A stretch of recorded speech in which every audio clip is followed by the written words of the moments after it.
Welcome to this presentation for third grade families on increased access and opportunity through technology. iPads for third graders in the Sauk Rapids Rice School District has been part of a district-wide plan to increase access for all students. Phase 1 of this plan began in fall 2014 with high school students receiving laptops. Phase 2 began the following fall and included students in grades 5 through 8. Phase 3 began in the most recent fall and included increased access for students in early childhood through grade 4. Grade 3 began the year with one-to-one iPad use in their classroom and is moving toward take-home use in conferences in February. As we've seen across the district, technology can be a valuable learning tool. It starts to create opportunities to differentiate and personalize learning for students. Learning soon expands beyond what's happening within the physical classroom. Students have an opportunity to communicate and collaborate with others in new and different ways.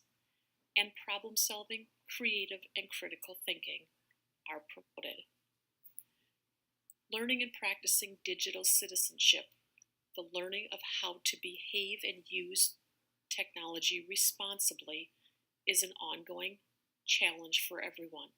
Students have an opportunity to practice and learn this by having devices more available to them. Families have support in raising kids in a digital age. And finally, we've had opportunities for staff and students to learn to use technology for learning. Learning starts to look a bit different with more technology. Research looks different as classes take on smaller and more frequent research projects. Personalizing learning, working with others, that increased access when needed, and again, learning how to be a good digital citizen in today's world. Some of the frequently used tools that students use with increased access to technology at Sauk Rapids Rice include Schoology, a learning management system where teachers have an opportunity to put some of their classroom online for students to access in different ways. Using Google tools to work together and save important information.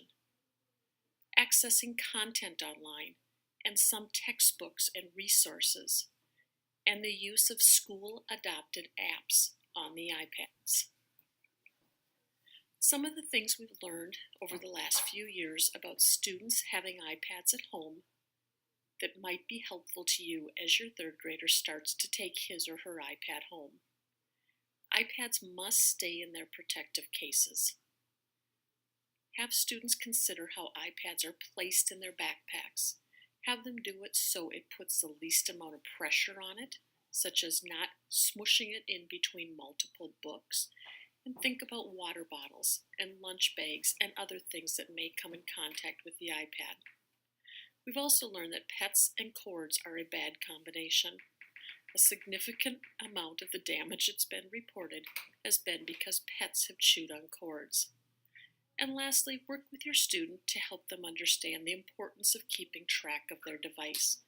As you know your student and how much of a reminder this might be for them, please work with them to understand the importance of this. When iPads are at home, parents set expectations for use of the iPad.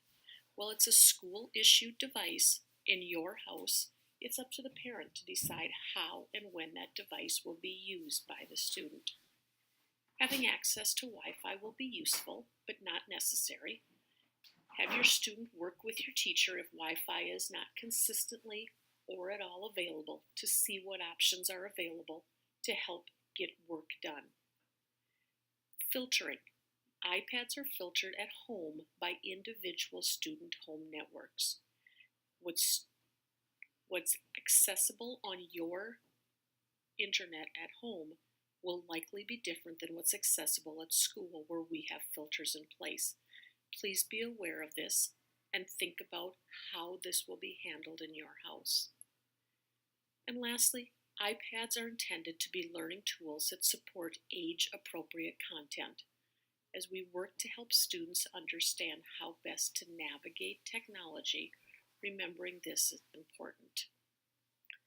Some things for you to think about with having devices at home. Think with your student about where the device will be stored at night. A kitchen counter, a common location outside of a bedroom, is generally suggested. Think about the times and places where the student will use the device. Dinner table, for example, might be off limits for use of devices. You might set a certain time when devices are turned off for the night. And lastly, think about how device use might be handled by other family members. If there's a younger sibling, for example, think about how that sibling might learn to respect the device of your third grade student. At home again, we suggest that you monitor use of technology by your student. Ask questions, have them share what they're doing, learn more about what it is that they're able to do with their device. We'd recommend having technology accessed in semi-public environments. Living rooms, kitchens are generally much more appropriate for use of technology in a home than a bedroom behind closed doors is. And finally, strong family boundaries regarding healthy technology use are suggested and recommended. Think about how and when your family uses technology and how that balances with other things that you are doing within your home. As you need help or support for you or your student using technology, we've generally found that students are amazing at providing each other support and assistance. Teachers and our lead learner teachers within the buildings are great go-tos when you need assistance. And our media center and technology staff provide technical support. Principals in each building and other administration can provide support and answer questions also. The district website has a technology page, and parent technology information sessions are offered through schools and community ed. Please watch for these and suggest them if there are things that you would like to see offered. Requirements for students to receive the iPad to take home 24/7.